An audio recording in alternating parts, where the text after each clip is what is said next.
Love a good mystery that leaves you wanting more? Check out my podcast. Hi, I'm Kadra, the host of Perplexity, a Mystery Podcast. I tell tales every single week that have left me perplexed. You'll hear true crime cases, mysterious disappearances, learn about cults, hear baffling sightings of cryptids, chilling paranormal encounters, and even dark and weird history. I release new episodes every Wednesday, and you can listen anywhere podcasts are available. I'm also on Patreon, and you can even watch me on YouTube. Perplexity, a Mystery Podcast. Stories that will leave you perplexed. This podcast is hosted by RPP. If you are easily spooked, creeped, or offended, this might not be the podcast for you.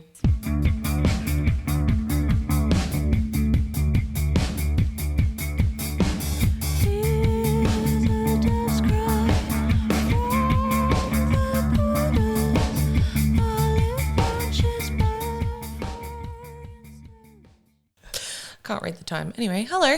Hi. Hello. Welcome back, everybody. Welcome back. I saw this week from Deadpool, welcome back, Queen Serena. Did you watch Gossip Girl? Do you know what? I've watched a couple of episodes and I've always meant to go back to the start and watch everything, but I never have. I wanted to do one for us, like Puritan, like welcome back, Puritan girls, like welcome Salem spooky queens. I'm going with it. Yeah. Thank you. Yeah. Welcome back. Hello, welcome to I Think My Fridge is Haunted. My name's Lana. And I'm Gemma. Hi, and we are like kicking it straight off. We're going back into Salem witch trials today, or surrounding the Salem witch trials even. Yeah, well, the Salem witch trials, they're just sort of like all-encompassing of it's kind of like a broad umbrella. The Massachusetts area, but it's all centered on Salem Village. So not really Salem Town. Salem Village was really whose fault it was. Oh, yeah. If you didn't watch last week's episode or listen to last week's episode, please go back and listen to it. Gemma has done an amazing job with this story and especially setting up everything. Like, I was definitely on the edge of my seat where you left us yesterday, and I'm back here today. I'm ready. And I made us hats. And you made us hats. If you don't know what this is in reference to, go back and watch our bonnets. Our little bonnets. It's cold in Melbourne. We need bonnets. Modest bonnets. Modest with our like fab eyeliner and lipstick. Full glam. I'm a modest gal. I'm a very understated woman. I love that you're like, you know, you've got your Salem witch outfit, but you've got a Slipknot t-shirt. Yeah. It just works so well. I'm like, oh no, I'm good. I actually remember last week when we were talking about what's that like Alaskan deep sea show where Deadliest Catch. Was it Deadliest Catch? Deadliest Catch. Yes. Yeah, it has to be Deadliest Catch. It was driving me nuts. So I had to go look it up. Well, what is this show that we were trying to think of? How could I? It's because I don't watch daytime television anymore. I'm like, I don't know. It's time suckage TV. It is. It is time suckage TV. Good, though. It's good. I will tell you though, once I think I might have mentioned this on the pod before. I was in Liverpool a few years ago, and I was on my own, and I was there for like to do a hair education thing and everything, and I just didn't have anything to do, and I because I'm a tired ass, I had got like a room in like one of those pod hotels. Oh, cool. It didn't even have windows. I was like in like my own little tomb. My own crypt. And I think it was in like a crappy part of town. So like I was just like, you know what? I'm just not going to go out. I just don't want to go out. But I got some noodles and I brought them back and I was like, I'm just going to have a TV night. And Cute. there was a Ghost Adventures like all day marathon, an all night marathon. So I was like, I'm set. I'm done. I know what it's I'm me doing. and the Ghost Bros, which normally I wouldn't really sit down and voluntarily watch Zach Bagans.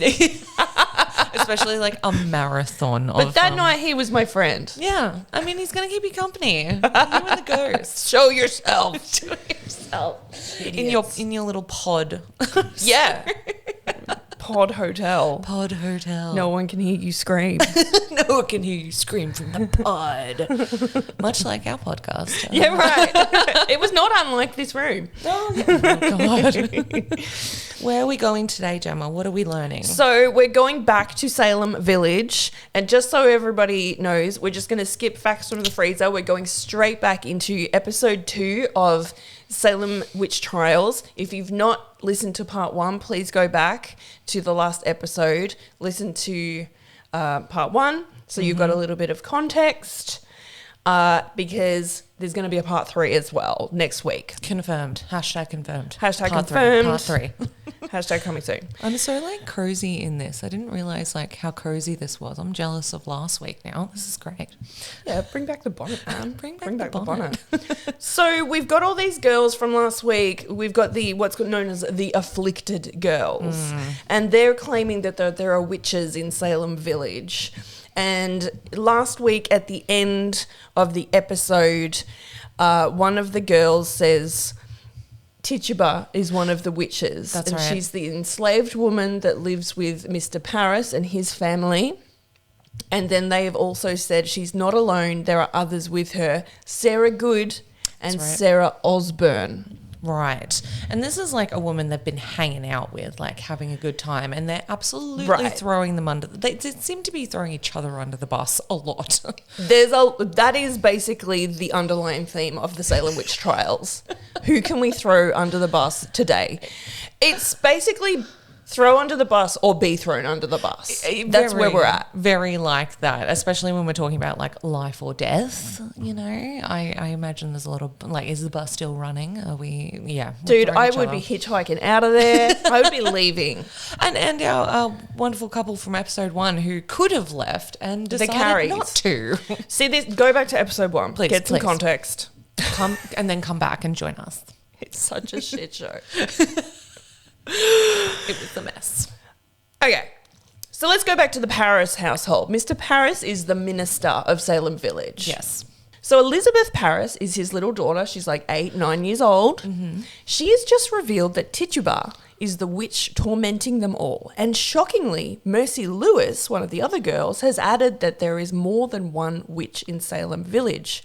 That Tituba, the enslaved woman living in the household of Minister Samuel Paris, was in fact part of a larger coven. Mercy Lewis declared that Sarah Good and Sarah Osborne were also witches in league with Tituba and the devil himself. Oh, but of course. Now, it's interesting to note that the women that the girls chose to accuse, they're all outsiders, like Right. societal outsiders in the community. So not too hard to blame on them. They're like not as well known to the girls, maybe. Known, but maybe like They're more like notorious in certain ways. okay. So a bit of an easy target. Very easy target. So easy. So Tituba, as we know, was West Indian, and although she now practiced Christianity, who knew what she believed before she came to the colony of Massachusetts? Of course. There's that element of doubt, like, do we really know her? She's not like us. Yeah, she's not like us. She's not been here the whole time. Yeah, there's Yeah. this pack mentality of throw out anyone that's a bit different. I'm so glad we're past that now. Anyway. Sure, Jan. Did you hear Elon Musk's daughter throw him under the bus this week?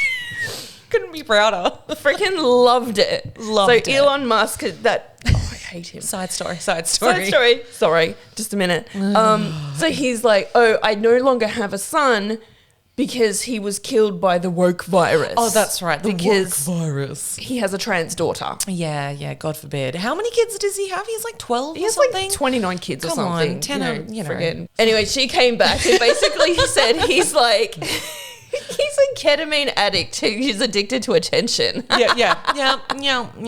He's like, no, it can't be that. It's like, you go, girl. Yes, very proud. I'm glad someound doing it, and his own child is just like, thank you. Thank you. Been there, done that, seen it. Yeah, yeah. All right, moving on from And that. also, like, she's kind of like, would you like to hear more? Yeah. Come So on in. I will be expecting the book Yeah. at some time soon, and I will be purchasing it. Yeah. So the girls knew that Tituba was able to read palms and predict the future with spells that they had learned in the kitchen. Girls' night. No matter how rudimentary. So, Yeah. you know, she's cracking eggs into some water and she's saying, ooh, the shape of the egg suggests that your husband will be a carpenter. Yeah, You know, of course. Things like that. Things Yeah, like that. just like really harmless. innocent. Yeah, innocent, harmless, like fun things that we all had done as girls. Like just Oh, God. We all played freaking light as a feather, stiff as a board. absolutely. Everybody's done it. You just put glitter in some mud and you're like, it's a spell. And It's we a spell. turned out fine. We're totally normal and fine. Don't talk to my therapist, okay? So who was to say that Tituba was not a witch? Who was to say that she had not bewitched them all? It was all too much of a risk to allow her to be free to bewitch others too. That's how the girls rationalised it. Of course. But what they're really saying is we don't want her to tell our dads what we've been doing in the kitchen. I don't want her to snitch on us. Right. Pretty much. Yeah, they knew the system and they played it well. They really did. So Sarah Good, on the other hand, was a local but an unfortunate woman. And they saw her as somewhat of a nuisance in the town. She had no fixed address. She was often seen yelling at small children and was prone to knocking on doors asking for food or shelter with her own children. I'm not sure how many children she had, but I think it was 2, 3, 4 children. I love that she had children and she was yelling at other children. That's so good. She was pissed. She was like, no. She's had it. She's had it. People often turned the other way or closed their shutters when they saw her approaching. It was known that she had been taken in by families before, but she was so unpleasant and ungrateful that she'd been asked to leave. Oh, damn. Sarah. Minister Paris himself had given her charity, and she was heard muttering to herself as she walked away. It was believed that she had been born to a wealthy family, but after her father had died, her inheritance was denied by her new stepfather. Dang. And she had like 7 sisters. And he was Whoa. like, no, none of you can have an inheritance. So literally put them out on the streets. That's so rude. And their mum's like, oh, sorry. Soz. David's just the love of my life. Shut up, Mum. Oh, my God. So she had, as a result, grown to be a bitter, spiteful person. Understandably, I would too.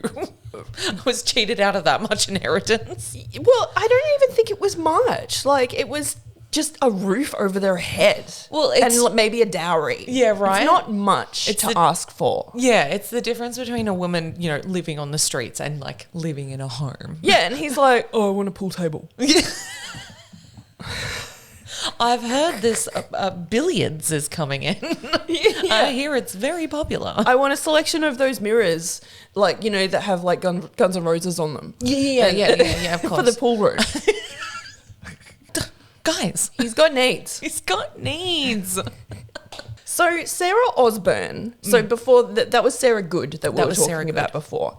So many names. Lots of Sarahs. This is Sarah Osborne. Okay. Now, over time, so a lot of these names, there's a lot of different spellings. There's Osborne, Osburn. There's a lot of, so I'm going with Osburn. Yep. Because that's what I saw it referred to many times. But there are other characters in this as well that I've chosen one of the spellings Okay. because there's so many. Yeah, that's fair. That's helpful. Thank you. Interestingly, also, the descendants of a lot of these people, especially the magistrates, changed the spelling of their names to disassociate themselves from those people. Oh, that's interesting. Right. I have always wondered, like, how names change over time. Because, like, I'm a Spencer. I'm not related to Diana Spencer, though. Like, I'm so curious how they pass through. So I guess, yeah. Interesting you said Spencer. So I read the other day that Hugh Dispenser, Yes. the notorious companion of Henry III, 3rd, I want to say. And he made a lot of people upset. And he was Hugh Dispenser. Apparently that was changed to Spencer. And he was, like the Spencers were descended from Hugh Dispenser, the wanker. Well, I'm just Get going to family tree. Hugh Dispenser. Yeah, I'll pop that in. I'll cover that story. It's like, talk about scorned women. Do you like how my brain wrote that? Spencer, huge D. Spencer, huge D. Yes, good. Reminder. Yeah, my family's been trying to like trace us back to Diana for years, and I'm like, I just don't think we'd be in Australia with all the convicts if that was the case. So maybe it was you. Well, they do say allegedly the true King of England does live in Australia. Oh. But just because of, all the Games of Thrones that happen. Yeah, true. Yeah, and apparently there's a documentary about him and he's like, oh, that's nice, cool. Thanks, guys. I I just don't think you want to fight the royal family in any way, shape, or form. Oh my God. Okay. I think he was happy with where he was. Like, he had his cup of international roast, his world's best dad on it, and he was happy. It was good. I mean, if you can be content, be content. That's all you need. There's plenty of stories of people not, and it's just not good. So Sarah Osborne, the next to be accused, was also something of an outsider. She too was known to be somewhat disagreeable and grouchy, although she was otherwise a respectable woman living on a farm on the outskirts of Salem Village. Due to the distance of her farm to the village centre and having some disabilities rendering her housebound for many days, she often skipped Sunday services at the meeting house. Now, as we discussed last week, they don't have any dedicated roads. The roads that they do have are a bit shit. If it's been raining, you're going to be dealing with potholes. You're going to be dealing with mud. Yep. Maybe your horse is lame. Yeah, maybe you don't have a horse or carriage and you got to Maybe you don't even have a horse or a mule or whatever. Trying to think of like a Pride and Prejudice joke about when she has mud on her skirt. Just put it in there. Yeah, it's very that. Yeah, so, and who has time to walk for 2 hours in the freezing flippin' cold? But still expected to turn up to church. That's like a And given. spend the entire day in town. Yeah.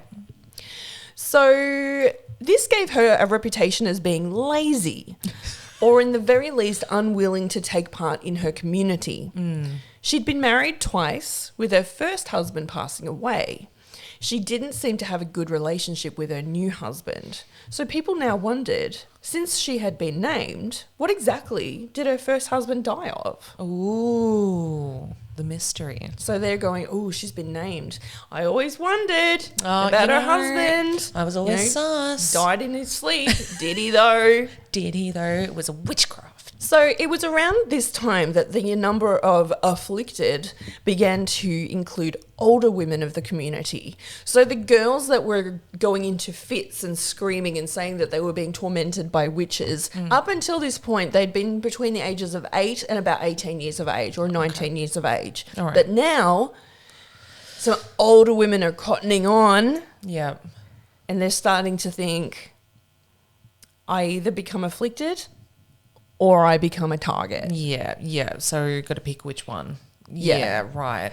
And being afflicted is a full-time job. I mean, it is a full-time job. I mean, you have got to be available to throw yourself into fits and convulsions any time of the day or night. Can you come over for tea later? Oh, I'm so sorry. I'm actually having a fit in Town Square at that time. So sorry. About 7 of us. You've got to be going. available. Actually, if you're you've free. got to have your work phone. I'm having a torment fit. I'm having a moment at 3 o'clock today, actually. I'll call you after. Thanks, babe.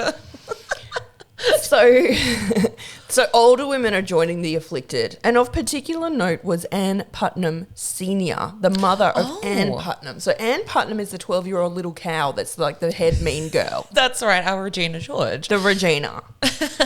So it is curious to note that this occurred soon after the first women were named by the girls.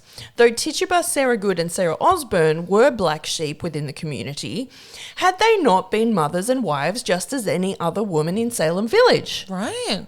Have they not proved themselves? Although Tituba's age is not known, Sarah Good was 39 and Sarah Osborne, we think she's about 49. The similarities between them was all too much not to take heed and to take action. And the best way to take action and ensure that they would not be next to be named was to join the afflicted themselves. Even though there were now adults joining the fray of convulsing, screaming, bewitched people, the group was still often known as the afflicted children. Right, okay. In any case, the village had new cause for excitement. It was time to begin the examinations. Okay. So this is when we start to get into the trials. Right, I see. It had been announced that the examinations of the 3 accused women would begin on the 1st of March, 1692. The townsfolk treated the day as if it were a Sunday meeting day, dressed in their best clothes, gathering outside of Ingersoll's Inn, which was the largest building in the village apart from the meeting house. And since this was a community matter and not a sermon, people presumed that Ingersoll's Inn would be the best place to hold the examinations. When the children ran into the inn to announce that they could see the magistrates arriving down the road, everybody got very excited.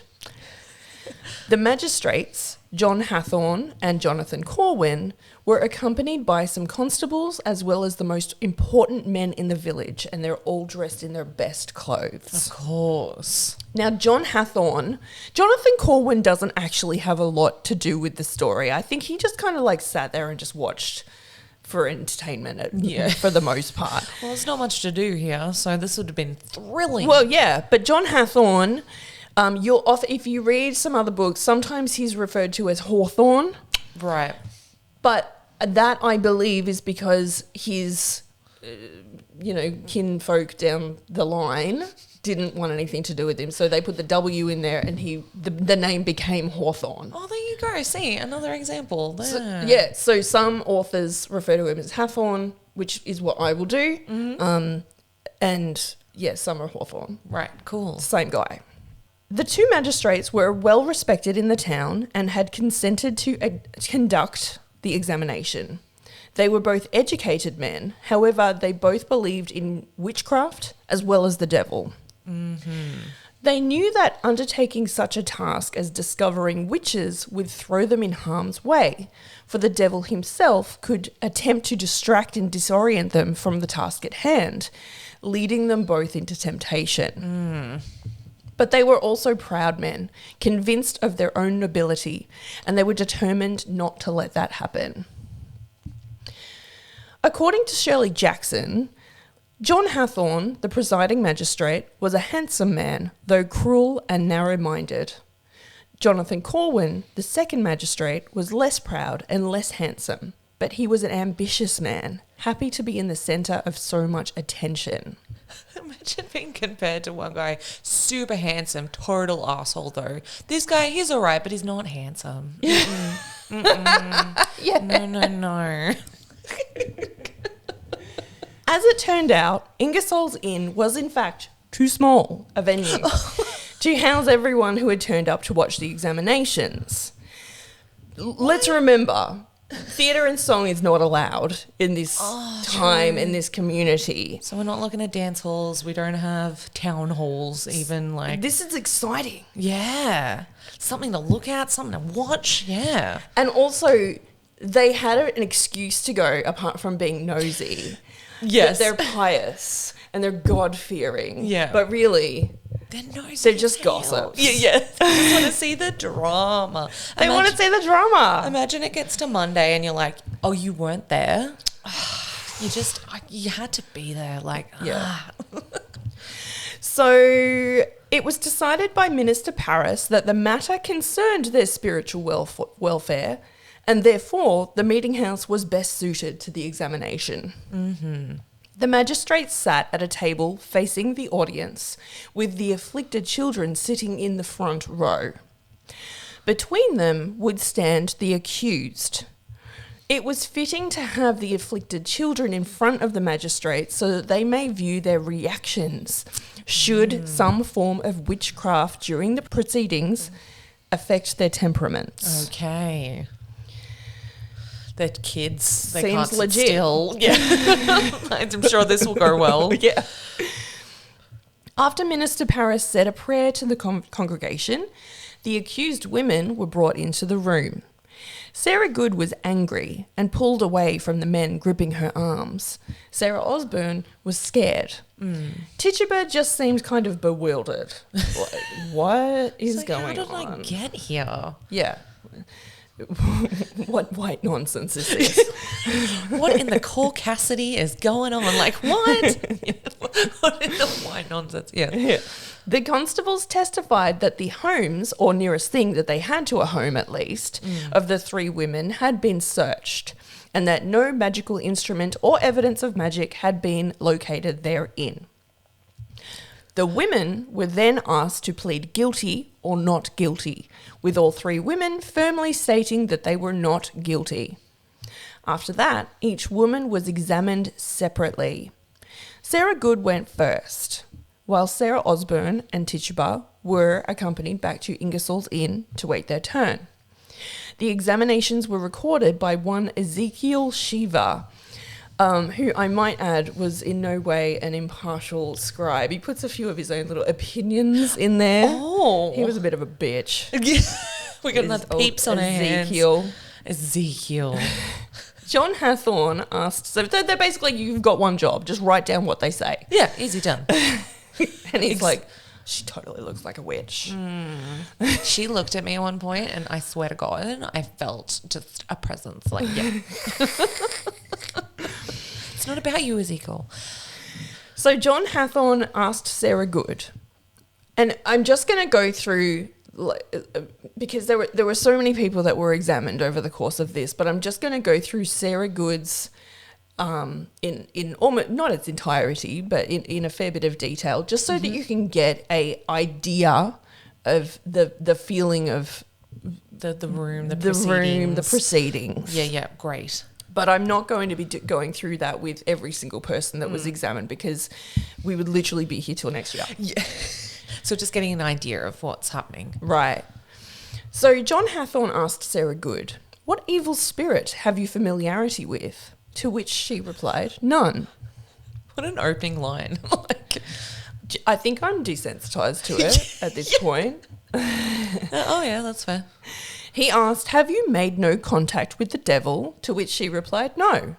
He prompted, "Why do you hurt these children?" And Sarah replied, "I do not hurt them. I scorn it." He continued, "Who do you employ then to do it?" And Sarah protested, "I employ nobody." Hathorne persisted, "What creature do you employ then?" And Sarah insisted, "No creature, but I am falsely accused." And Hathorne then said, "Why do you go away muttering from Mr. Parris's house?" And Sarah replied, "I did not mutter, but I thanked him for what he gave my child." And Hathorne tried again, "Have you made no contract with the devil?" Sarah says, "No."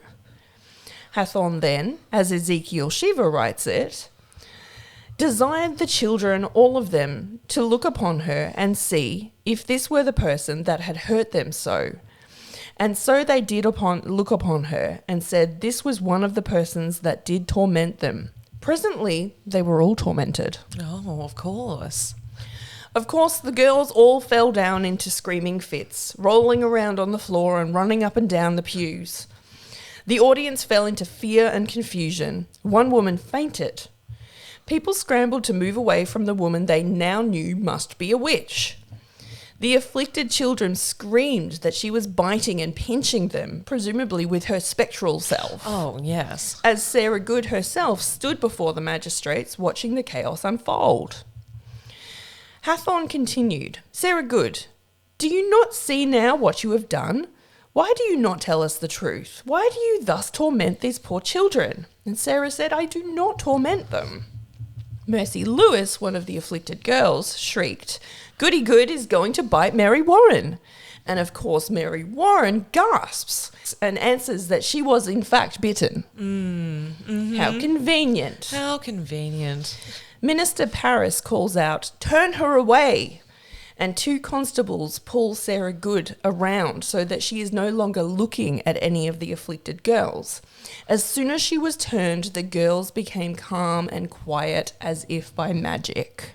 You're just like, you're giving them the cues. Like, Oh my God, totally. aren't you afflicted now? Yes. The kids are like, oh yeah, yeah. Oh yeah, totally. Hathorn again demanded of Sarah Good, "Who do you employ then?" And once again, Sarah insisted, "I employ nobody, I scorn it." But Hathorn demanded to know how came they thus tormented. Sarah was defiant. "What do I know? You bring others here and now you charge me with it."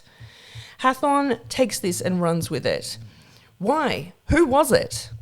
And Sarah only adds fuel to the fire. "I do not know, but it was someone you brought into the meeting house with you."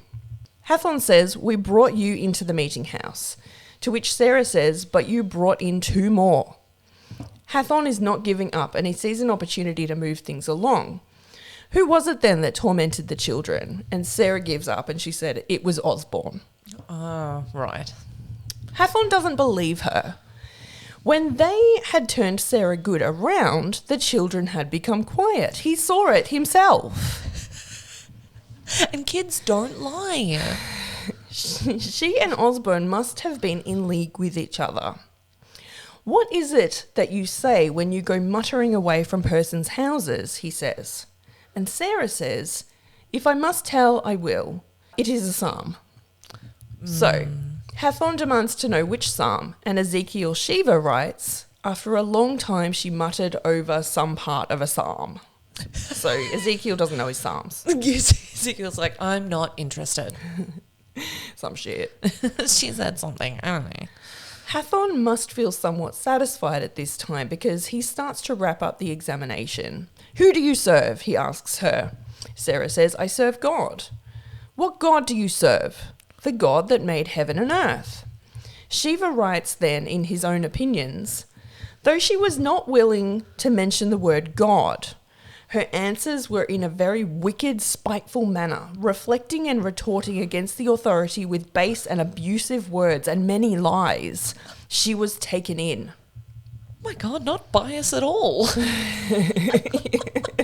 She's totes guilty. Yeah. Now Sarah Good's husband is brought in to be examined and to give a character witness account of his wife, and Mr. Good throws her under the bus. Classic. Shiva continues, "It was here said that her husband had said that he was afraid that she either was a witch or would be one very quickly. The worshipful Mr. Hathorn asked him his reason, why he had said so of her, whether he had ever seen anything by her. He answered no, not in this nature, but it was her bad carriage to him." So she's got a tone. Oh, She's sorry. got a bad carriage. You've got a tone. Got a bit of a tone today. I want every single day. I would never survive. "And indeed," said he, "I may say with tears that she is an enemy to all good." Your own husband? Right. It's like, no, actually, no, totally. To get rid of her. Actually, a lot of husbands took the opportunity to get rid of the wives. Are we surprised? No. No. Are we surprised? Sarah Osborne is now brought in, and Witch Good, as she is now known, is taken to prison. Oh, of course. She rarely came into town, this is Sarah Osborne, due to bad health, and was known to keep to herself. She was also convinced that she was more likely to be tormented by a witch than to be a witch herself. However, Goody Osborne was placed so that she faced the magistrates completely, and that if she wanted to look at the afflicted girls, she would have to turn all the way around. Okay. Because, they've learned their lesson now. Oh, they know.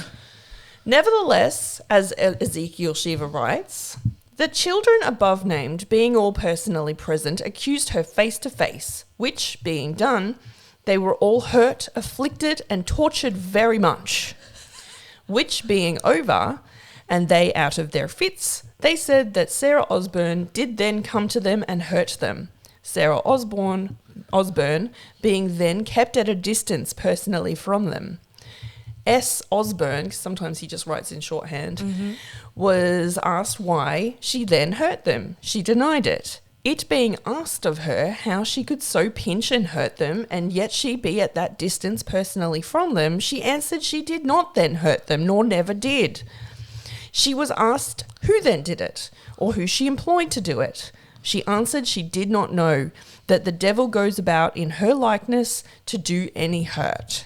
So she's like, this is mental. I have no idea what you're talking about. If you really think it's me, it's probably the devil looking like me.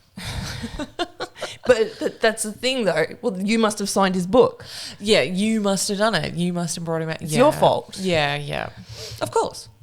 Finally, Goody Osborne says that she has recently seen or had a dream that she saw a man all black who pinched her and pulled her by the hair. Others in the audience attest to this. A woman stands up and says yes, Goody Osborne had told her of this dream. Oh. The man told her not to go to the meeting house for sermon anymore, but she went anyway. Oh, good on her. Judge Hathorn protests that, Mr. Paris tells me that you have not been at meeting since. It must be the devil that tempts you away from meeting. And Goody Osborne says that she has been unwell and it was well known in the village that she had been too ill to attend. But the damage was done. She turned to face the audience and pleads, will no one defend me? No. However, as soon as she turned, the afflicted girls threw themselves into fits. It's my time to shine. Here we go. And Goody Osborne's pleas went unheard. Oh, that's awful. After she was pulled to face Judge Hathorn, the girls went quiet and the judge demanded, do you see now how the devil defends you? Also, so we are pretty certain that Goody Osborne, she dies in prison about 2 months later. Okay. Yeah, so she was ill. Yeah, she was actually and ill. They didn't help her at all. Next, Tituba is examined, and after hearing how the first examinations had gone, she had much to say, enthralling the audience from start to finish. Oh. Why do you torment these children? The judge ordered, to which she replies, I do not torment them. After inquiring who indeed is tormenting them, she says, the devil. The devil came to me and bid me serve him. There are 4 women who hurt the children. Also, she continued, there is a tall black man from Boston who meets with them. I have seen them all. Now, when they keep referring to this tall black man from Boston, I presume that means he's dressed in black. I was going to say I presume it's dressed in black because I'm sure they'd be using much not as nice language probably if it were a person of colour. Right, exactly. She goes on to say that she has seen them just one night previous in Boston, 4 women and 1 man. She says, they hurt the children. And they tell me, if I do not hurt the children, they will hurt me. She explains that the previous night they took her to the Putnam house and made her pinch Anne Putnam in her sleep. There she also saw 2 cats. Of course, Anne confirms this. Of course. This in fact happened, and now that she remembered the incident along with Tituba and the black man from Boston, Goody Good and Goody Osborne, and 2 other witches wrapped in shawls, she couldn't recognise. Of course. I don't know who those other ones are. No, I don't know. This, of course, makes much upset among the villagers. Who were the other witches? It could be any of them. Tituba continues that not only had she seen a black man from Boston and 4 witches, but also 4 times had been visited by a great black dog, which told her to serve him as a convert to evil. As she was too afraid to answer, the dog turned into a man who threatened her. When again she was too afraid to answer, he offered her a little yellow bird as a gift. Tituba explained that the man said he had more pretty things to give me if I would serve him. She did not elaborate on what these other pretty things were, although the villagers were most certainly curious, as pretty things were not often seen in Salem village. Yes. Indeed, they were more often than not forbidden. they still want the pretty things. Yeah, they were like, well, maybe she should I want to talk. know about the pretty things. Yeah, I would love to see and or hold these pretty things. I covet the pretty things. Can we get more of them? But Sarah Good had taken a yellow bird, while Sarah Osborne had been gifted a creature that looked like the body of a bird with the head of a woman. Oh, okay. Tituba's got some imagination. Yeah, she does. Abigail Williams, one of the afflicted, shouted that she had indeed seen this creature and it had turned into Goody Osborne. Tituba's real clever. She's playing them. Do you know what's interesting? She is arrested as a witch. She's let off. They let her off. I was gonna say, I'm like, I wonder how this ends because she's really playing them, and it's not like they're questioning really much. They just want it confirmed or not. Judge Hathorne was curious as to know the witches, how they travelled from place to place. How do witches travel? Yeah. And Tituba's answer was matter of fact. We ride upon sticks. Asked whether they fly above the trees or through them, Tituba did not know. Oh, I don't know. She's like, I don't know, we kind of black out and then we're there. But she did say that Sarah Good had sent a wolf to torment Elizabeth Hubbard, to which Elizabeth Hubbard explains, yes, she had met a great wolf. But of course. It's just the silliness. It is silly, isn't it? And Judge Hathorne and Corwin, they're just like, much to consider. yes. Like, it just really goes to show how... They could have just gone, you're drunk, go home. Yeah. Head home, babes. That's a lot.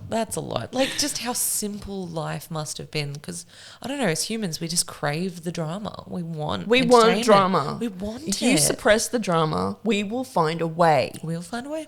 Yes. At the expense of our neighbours' lives. At the expense of several women's lives. But that's okay. Don't worry about it. Sarah Osborne and Tituba are again examined on March 2nd as well as March 3rd, with Sarah Good and Tituba being examined again on the 5th. On the 7th, all three are re-examined before being sent to prison in Boston. So this went on and on. They're probably so tired. And they're sending him to prison in Boston as well, not even like in the village. It's like multiple places are getting sucked into this. Yeah, actually a lot of prisons around the place were used. What? Yeah. So some villages had a prison. I think they had a rudimentary prison at Salem Village, a holding cell. But Boston was, it's seen as a fairly serious crime, so they were sent to Boston. This woman sent a wolf to this girl's house. Put her in now. Like, what? Okay. Meanwhile, the residents of Salem Village began to take note of those who do not attend the examinations. So it's going back to, or like, did you go to Monday's examination? Did you see What it? do you think? Yeah, and they're like, oh, I wasn't there. It's like, whoosh. Did you not listen to the After Show podcast? With Ezekiel. Yeah, with Ezekiel. I want to make that podcast. Yeah. Ezekiel Shiva, your man in the slam. Join me for more witch updates. Your only man. Boom. Welcome back to my channel. Peasants with signs that are like applause and like boom. So most of the families who don't go to examinations, they stay away out of protest because they think this is a crock of shit. Okay, so there are some people that are like, guys. There are some people with some sense. Okay, There are. But people think this is an indicator of guilt. Right. They're like, stop harassing these women. Yeah. This is ridiculous. Yeah, what are we doing? Calm. And they're like, witch. Yeah. Actually, sympathizer. Right. Sympathizer. God. If you are not with us, you are against us. Yeah, exactly right. Though most of them stay away out of protest, the people think this is an indicator of guilt. The number of afflicted grows to include more adult women. including an elderly lady named Mrs. Pope. There's a couple of elderly ladies actually that choose that afflicted life. Think of the older women being like, we have to do what now so I don't get put in prison? Oh, all right, okay. Oh, Mrs. Pope's on board. Oh, okay. She's all right. devout. Oh, that is true as well. So Martha Corrie, another elderly lady who lived in a neighbouring town and often came to sermon at Salem Village because she had family living there. She thought the witch trials nonsensical for pointing the finger at defenceless people. She was an educated, smart and confident lady, and though she thought she may believe in witches, they weren't the type of people that were currently being examined. Yeah, right. So she can see a little bit of logic. A little bit of logic. She therefore did not go to the meeting house to witness the examinations. And don't people have work to do? Yeah, who's making the freaking bread? Who's milking the cows? Who's and looking after shearing the the sheep? fields? And who's sowing seeds? And who's making yarn? What's going on? maybe they're just bringing their knitting. I was literally just thinking that. I'm like, I'm sure they're bringing it in. They're like, I really don't want to miss this, but I do have to get this scarf done. To get some stuff done. Yeah, right. When the constables knocked at Martha Corrie's door, and Martha Corrie is a legend. She's right. She laughed at them and said, I know what you have come for. You are come to talk to me about being a witch, but I am none. Unfortunately, her confidence and defiance worked against her. Oh. The villagers only believed more strongly that she was a witch. She went to the Putnam house to talk to her accuser, Anne Putnam. However, when she got to the girl laying in bed as if sickened, Anne put on such a show of convulsive fits that her parents had to physically remove Goody Corrie from the house. Oh my God. And of course, as soon as she left, Anne became calm again. Of course. These girls, the drama. They're actually... I wonder if they're getting like more convincing as they do it. They're like, I've actually figured out an even better way. Well, as they're going, they're figuring out little tips and tricks. Yeah. You know, how to be a better afflicted. Yeah.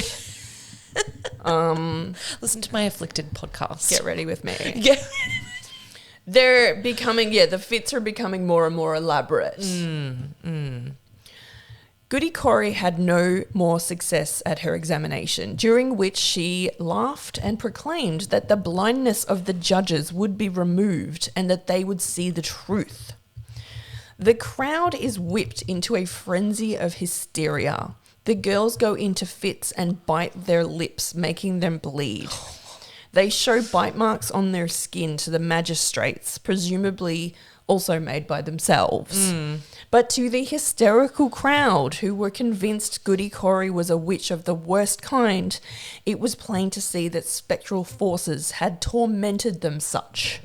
Of course. So they don't see them biting their own arms because they don't want to see them biting their own arms. Exactly. And aren't they sitting like right in front of the table as well? Like they're going to be looking at the accused and all the girls could just be like they're not. Yeah, and also if they're fitting, they can fit behind someone else, bite their arm. Yeah. This is quite an operation these girls have got going on. Yeah. It's just...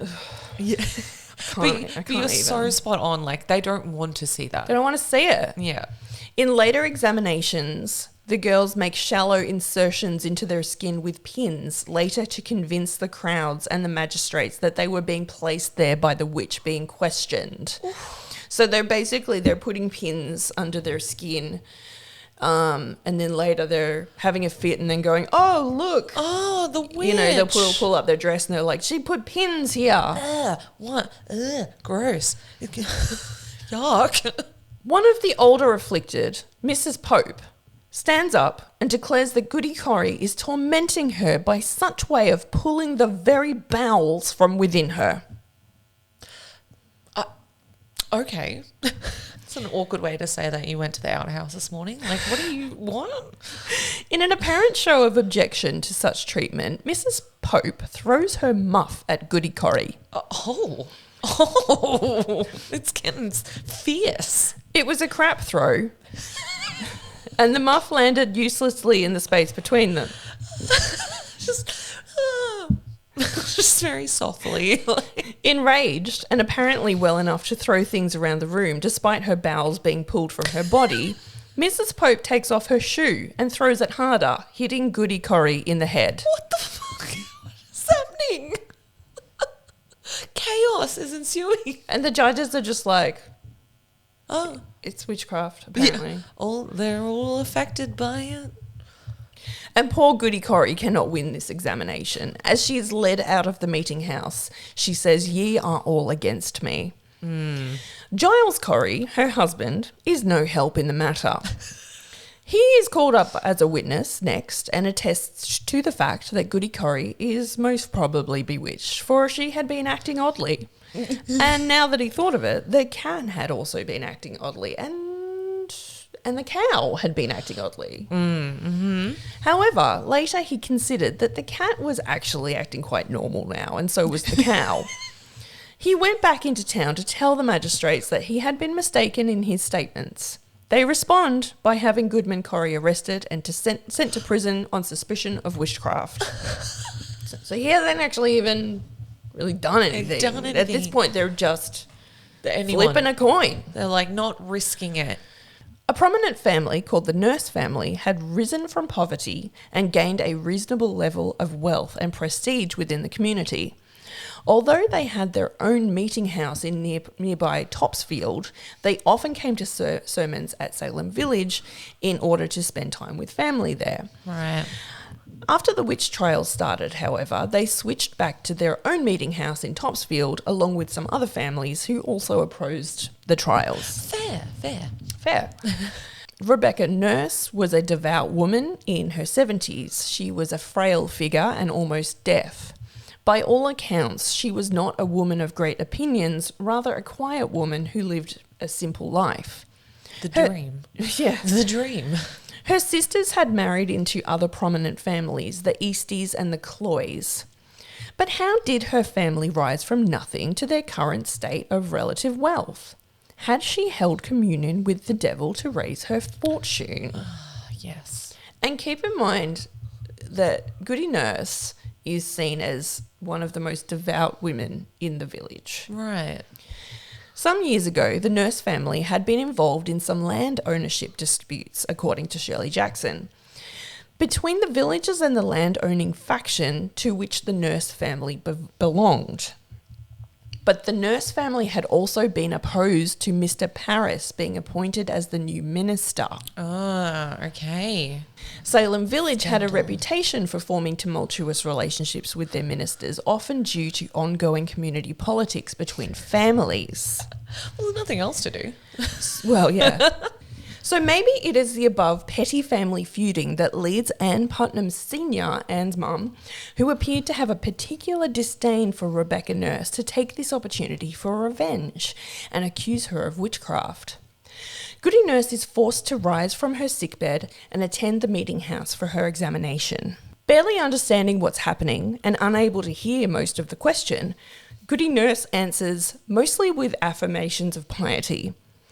However, Goody Putnam seemed determined to prove her a witch, and taking the lead of the afflicted, threw accusation after accusation at her. So Goody Putnam of the afflicted really hates Goody Nurse. We don't really know why, but I'm going to presume it's something to do with like a land dispute. Yeah, I'm assuming it's the family Or like drama. a pig dispute or something. Much like the husband, she's like, excuse to get out I of just here. don't like her. She must be a witch. Yeah. The younger girls followed with their usual shrieking and hollering and mocked her by mimicking her every move. The villagers are at first sympathetic to the old woman, who they knew to be one of the most devout in the village, but the afflicted held such power now that they found themselves convinced of Goody Nurse's treachery. One of them claimed that Goody Nurse had come to her at night and sat on her chest, trying to suffocate her. Another declared that the black man from Boston was at that moment whispering to Goody Nurse and that yellow birds were flying around her. Anne Putnam Sr. responded, "Yes, that's true. Goody Nurse wasn't deaf at all. It is the black man from Boston whispering to her. That's the reason she can't hear the judge." But of course, like that, really didn't consider that. Makes sense to me. Pretty logical. At one point, when asked why she had been in sickbed, she replied that it was old age that ailed her, and she sadly leaned her head to one side. Oh. Abigail Williams screamed that the witch was breaking Elizabeth Hubbard's neck. And surely enough, Elizabeth Hubbard's head was at once pulled towards her shoulder by an apparent unseen force. It's just so funny to think of these girls like, oh yeah, she's breaking her neck. And the other girl's like, huh? What? Yeah. Literally. Exactly. And they're all like, yeah, must be true. At one particular chaotic moment, it's almost like they're just kind of doing like dare, like she's making Lana do the splits. Yeah. Yeah. Ah! It's like theatre sports in this. It is. It literally is. At one particularly chaotic moment during the examination, she raises her hands and calls out, "Oh Lord, help me." However, the afflicted girls mimic and mock her, laughing, raising their own hands and calling out to be saved. Shirley Jackson points out that, quote, much of the court record shows gaps in the testimony where the questions could not be heard because of the din in the room. The level of hysteria was out of Judge Hathorn's hands, though he doubted her guilt. And this is why I just... He's got the power to say, no, she's not a witch. But the hysteria was such that he almost had to go along with it. Well, that's what it kind of sounds like. He started this out of like actual superstition and fear, and now he's like, well, look at the circus I've created. Like, if I back down now, I'm going to look pretty bad and I can get thrown in prison too. Exactly. No, it's all okay. It's all this like double-edged sword of like, if I do or if I don't, like damned if you do, damned if you don't by this point. This is what this man has created.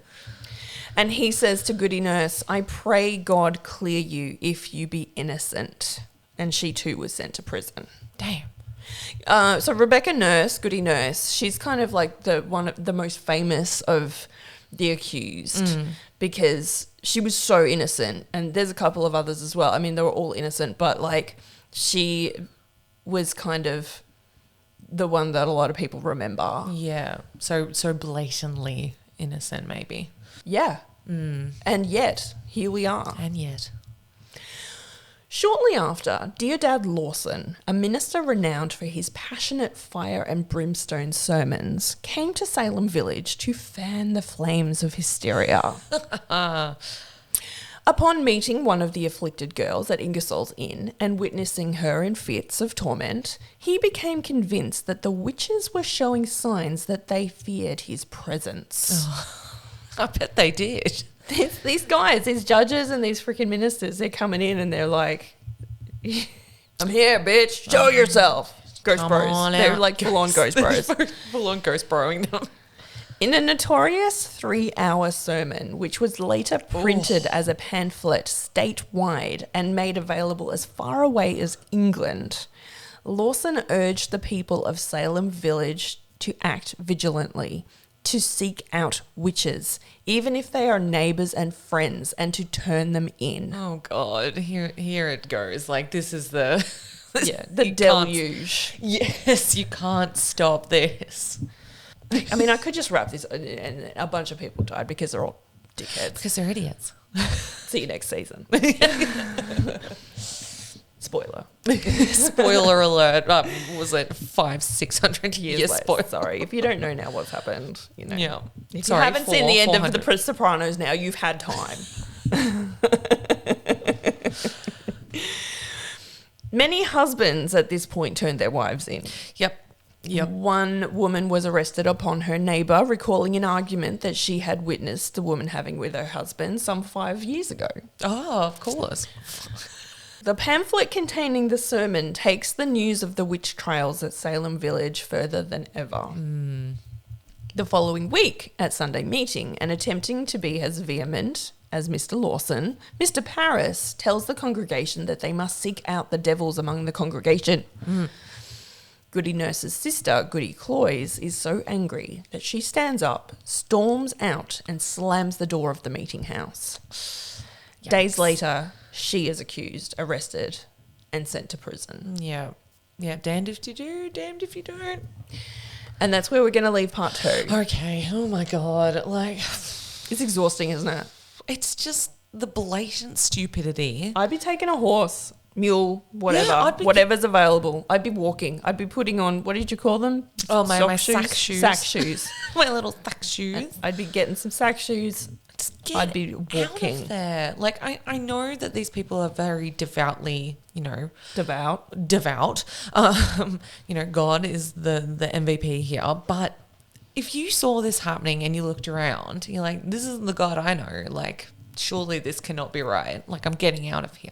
Or I'm going to die. Like, Well, at this point, they don't know that anyone's going to die. Oh, They don't true, know very what's true. going to happen. yeah, but you do. The shit truly hits the fan. Right. Oh my God. This is like the rumbling. This is the rumbling happening before the like print media. As soon as it's printed and it's sent out, like it's almost too late. Like it's like this is what people believe now. And we've got 2 problems. The people that truly believe this and the people that are doing it for political, personal reasons. They're the ones that are getting me the most. They're the ones Right. that are like pissing me off the most. It's like it's so obvious you're doing this for not Out of spite. exactly, and it's just nasty and awful. But I suppose this is the kind of world they were living in. They could pull stuff like this. They could get away with it because there's ridiculousness happening. And the fact that like they're just believing the children blows my mind because like isn't it very that age of like seen not heard kind of thing? Like I think it's more that, the innocence of babes. right, of course. And above that, they are Puritans. So they strive for perfection and Yeah. innocence and piety. Yeah, and it's already starting in the kids. I see. Yeah. Yep. There's a few problems going on here. Having said that, I suspect that a few of them are being, whipped by Mr. Paris before examinations Yes. to behave in a certain way. Yes. Yeah, that's it. And even if he doesn't go in and say, you accuse this person, he's putting the suggestion on them. You say the right things today and you accuse the right people. Tituba did probably the smartest thing she could, but it was really... Well, obviously it wasn't working for Sarah Good and Sarah Osborne, so why not take a different route? And they all fell straight into her, like, not They're in a- like, and then what happened? And then what happened? Oh my God, yeah, that did happen. Yeah, I remember. I didn't say it before, but it did happen, actually. Yeah. Now that you mention it. Oh my God, yeah, that is right. That did happen last Wednesday. Oh, how could I forget? That great black wolf that spoke to me. Yeah, and even like another step further is like they want to make sure that they agree with Tituba in this situation. Otherwise, Tituba's going to rat on all of them. Yeah, because like, don't forget, we've still got 2 witches that they Yeah. don't have the identities of. So piss me off. don't piss me off. Suddenly her veil's going to come off and she'll be exposed. Yeah, and especially since they listened to that testimony and when oh yeah, absolutely. The next thing she says, I don't know, like, yeah, I don't know. It's she's already in prison now, and obviously gets out, which is just like wild. Because like honestly, my only understanding is like if you're accused, you're done. Like there is no getting out. 9 times out of 10. Yeah, there were people that got off. There were people, in particular Giles Corey, that had a fate worse than everybody else. I'll be happy to move on from this story once we're done. I'm so ready for pirate season. Yeah, we need some fun activities after all We need some of fun. this. And so also, just so you know as well, this season is going to be longer than other seasons because I just didn't realize how long this was going to take. It's got a lot going on, but that's okay. And I do love this story, but it does leave me with a massive sense of discomfort because the sense of injustice is so real. Yeah.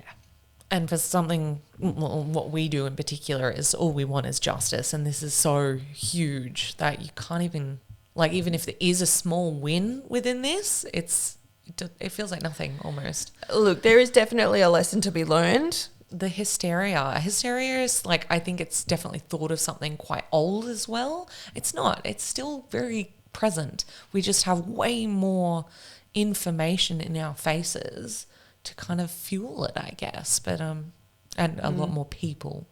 So yeah, I'm very excited to hear more. This has been awesome. Thank you so much. I loved that. I'm loving Ezekiel, our new character. Idiots. Oh my God, if you're enjoying the series, please jump on our Instagram or our Facebook, or especially watch this on YouTube if you're listening. Go to I Think My Fridge is Haunted on all platforms. Let us know what you think.